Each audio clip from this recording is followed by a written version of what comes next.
안녕하세요. 여러분의 사랑스러운 친구 알콘이에요. 오늘은 사회복지 실천 과정에 대해 배워봤는데요. 그럼 지금부터 오늘 배운 내용을 다시 정리하는 시간을 가져볼까요? 사회복지 실천 과정이란 사회복지사가 클라이언트와 클라이언트를 둘러싼 다양한 환경 내 체계들을 변화시키기 위해 그의 전문적 가치와 지식에 기초하여 개입하는 과정을 말합니다. 사회복지 실천 과정 가운데 초기 단계는 접수, 사정, 목표 설정 및 계약이 포함되는데요. 먼저 접수에서는 도움을 청하러 온 사람의 욕구가 기관의 목적과 서비스 내용에 적합한지 판단하고 결정하는 것이 중요합니다. 사정은 클라이언트 개인과 그의 환경에 관한 객관적 자료 수집, 수집된 자료 해석, 의미 부여를 통해 최종적으로 문제를 규정하여 실천 방향 결정하는데요. 사정은 전 원조 과정에서 이루어지는 지속적 과정입니다. 사정 도구로서 가계도는 클라이언트의 가족관계를 간단히 도식화함으로써 가족 상황을 보다 일목요연하게 파악할 수 있게 합니다. 또한 생태도는 클라이언트를 둘러싸고 있는 환경 속의 체계들과 클라이언트의 가족이 어떤 관계를 맺고 있는지를 보여줍니다. 목표 설정 단계에서 사정을 한 후에는 문제의 중요성과 시급성을 고려하여 문제의 우선순위를 결정하여 마지막으로 문제 해결 위한 목표를 설정합니다. 그리고 계약서의 형식은 기관의 목적, 클라이언트의 욕구, 계약의 목적에 따라 다르지만 계약의 목표를 명료화해야 합니다.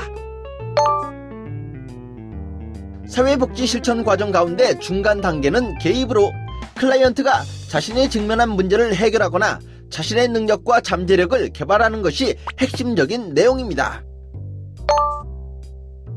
사회복지 실천 과정 가운데 종결 단계는 평가와 종결이 포함되는데요. 평가는 사회복지 실천의 전 과정에서 계속적으로 일어나는 것으로 사회복지 실천의 목적과 목표 달성 정도, 그리고 이를 위해 사용된 수단이나 도구의 적합성을 심사하는 과정입니다. 그리고 종결이란 원조관계 해지를 위한 체계적 절차로 사회복지사의 개입 활동을 계획에 따라 마무리하는 것을 말합니다. 이상으로 오늘의 수업도 모두 마쳤습니다. 오늘 배운 내용 모두 잊지 마시고요. 다음 시간에 또 만나요. 지금까지 여러분의 사랑스러운 친구 알콘이었습니다.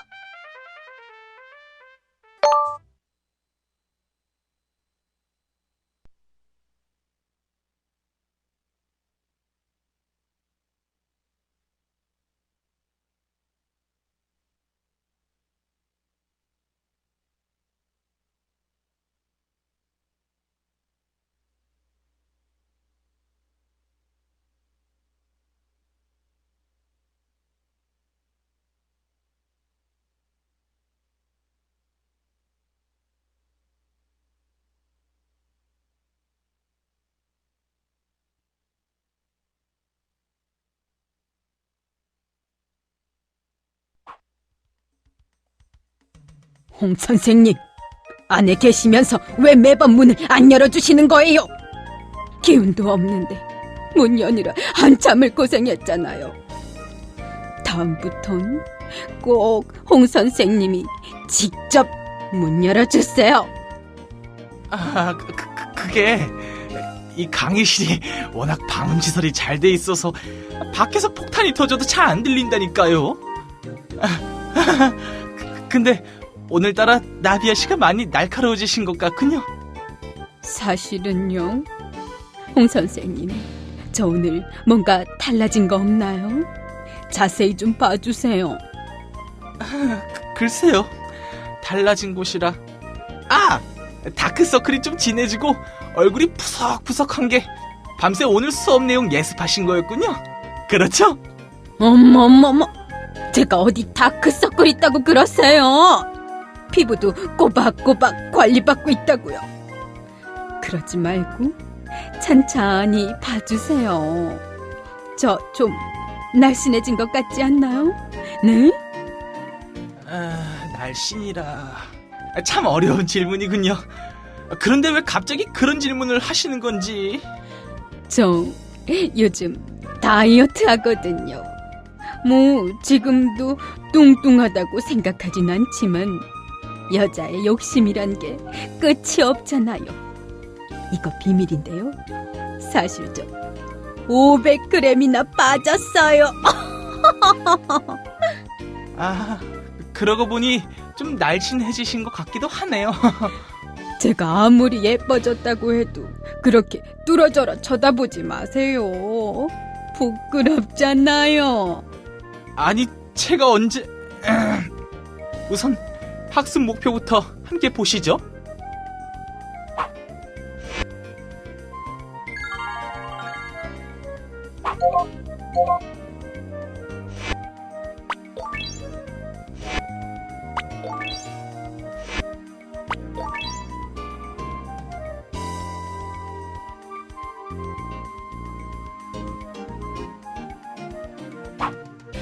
아, 나비아 씨, 자세히 보니 정말 날씬하십니다.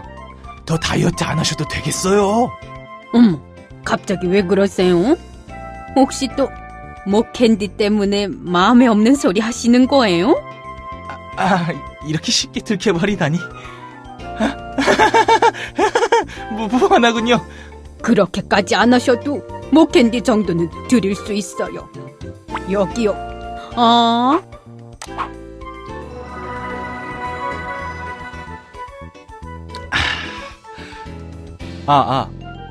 마음에 없는 소리를 해서 나비아 씨 마음을 상하게 했다면 사과드리죠. 마음이 없는 소리였다는 그 말이 더 속상해요. 아유, 정말 센스 없는 남자라니까. 그게 제 매력입니다. 자, 그럼 오늘의 수업을 시작해볼까요?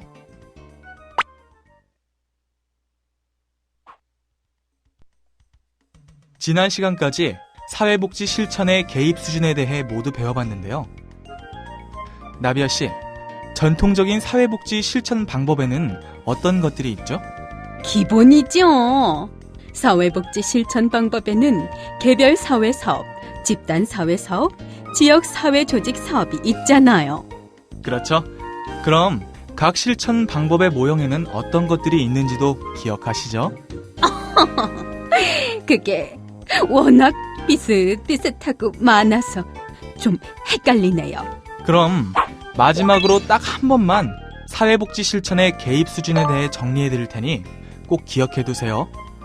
먼저 개별 사회 사업 내용에서 중요하게 언급했던 것 중에 하나가 바로 비에스틱의 7대 관계 원칙이었죠. 비에스틱은 개별 사회 사업의 관계는 사회복지사와 클라이언트 간의 태도와 감정의 역동적인 상호작용이며 클라이언트로 하여금 환경과의 보다 나은 적응을 성취하게 하는 목적을 갖고 있다고 했는데요. 그는 클라이언트의 욕구를 충족시키고 문제 해결의 관계를 원활히 하기 위해 7대 원칙을 내세웠습니다. 저요. 비에스틱의 7대 관계 원칙에는 개별화, 의도적 감정 표현, 통제된 정서적 관여, 수용, 비심판적 태도, 클라이언트의 자기 결정 원칙, 그리고 비밀 보장이 있어요. 맞습니다. 또 개별 사회 사업의 모형에는 심리 사회적 모형, 기능적 모형, 문제 해결 모형, 행동 수정 모형, 과제 중심 모형, 현실 치료 모형이 있습니다. 다음으로 집단 사회 사업의 기본적 요소에는 집단 구성원, 집단, 프로그램, 그리고 사회복지사가 있었죠. 집단 사회 사업의 모형에는 사회적 목표 모형, 치료적 모형, 상호작용 모형이 있습니다. 나비아 씨, 설마 바로 전 시간에 배운 지역사회 조직 사업의 내용까지 잊으신 건 아니죠? 그게 그러니까 지역사회 조직 사업은 지역사회 수준에서 개입을 한다는 점에서 개인, 집단을 대상으로 하는 다른 사회 사업 방법과 구별돼요. 이 정도는 기억하고 있네요. 그럼 제가 지난 시간 내용을 간단하게 정리해드리죠.